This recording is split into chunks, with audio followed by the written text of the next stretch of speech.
እሷን ቤቷን ተከራይተ ልብሷን አልብሰ ቀለቧን ሞልተ እንደ ንግስት እንድታኖራት እስልምና አዘዘ።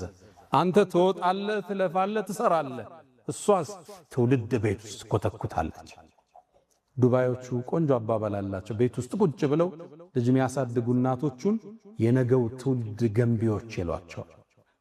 ታላቁ ኡስታዝ በለው የሀገሪቱ ጠቅላይ ሚኒስትር በለው ቤት ነው ተኮትኩቶ የሚወጣው። የሱ አናጭ እሷ ነች። ይህን ክብር እስልምና ሰጣት።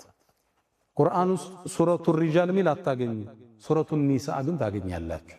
በስማቸው ምዕራፍ ሰየመላቸው። የተለየን ክብር የሰጣት ዲን እስልምና። ሴትን ከፍ አረጋት፣ ሴትን ሸከፋት፣ ሴትን ጠበቃት፣ ሴትን አስዋባት፣ ሴትን ቁጥብ እንድትሆን አደረጋት። ለሴት ልጅ ትልቅን ማዕረግ ልቅና የሰጠ ዲን እስልምና። ሴትን የዲኑ አጋዥ አደረጋት። ከነቢዩ ዓለይሂ ሰላቱ ወሰላም ጋር አብረው በዳዕዋ የተሳተፉ ጦርነት አብረው የዘመቱ ሴቶች ነበሩ።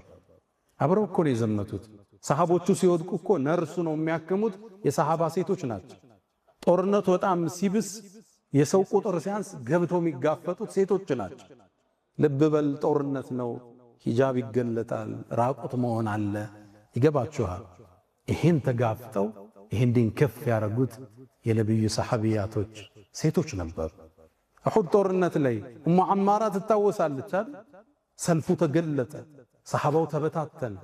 ከነብዩ ስትከላከል የነበረችው ኡሙ አማራ ነች። ወደ ቀኝ ይዞራለሁ ይላሉ ነብዩ አለይሂ ሰላቱ ሰላም፣ እሷን እንጂ ሌላ ላይ። ወደ ግራ ስዞር እዚህ ተስፈንጠራ መጣ፣ እሷ ነው ያለችው። ከፊት ለፊቴ ሲመጣ ኡሙ አማራ ነች። የሚወረወረውን ቀስት በእጇ ተመልሰው ነበር። ተገረሙ ነብዩ አለይሂ ሰላቱ። ስትወረውር ቀስቷ አይስትም፣ ቀስት ከሌላ ተቀብለው ለሷ ይሰጧት ነበር።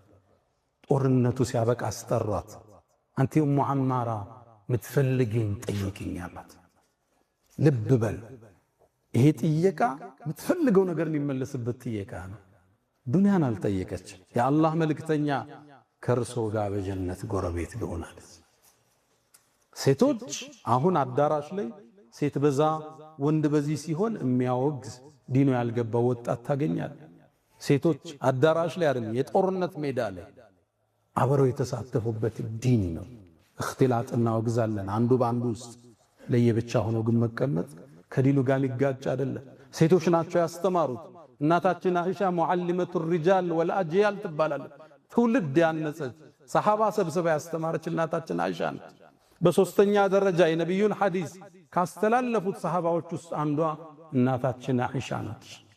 ሴቶች በእስልምና ከፍታን አገኙ።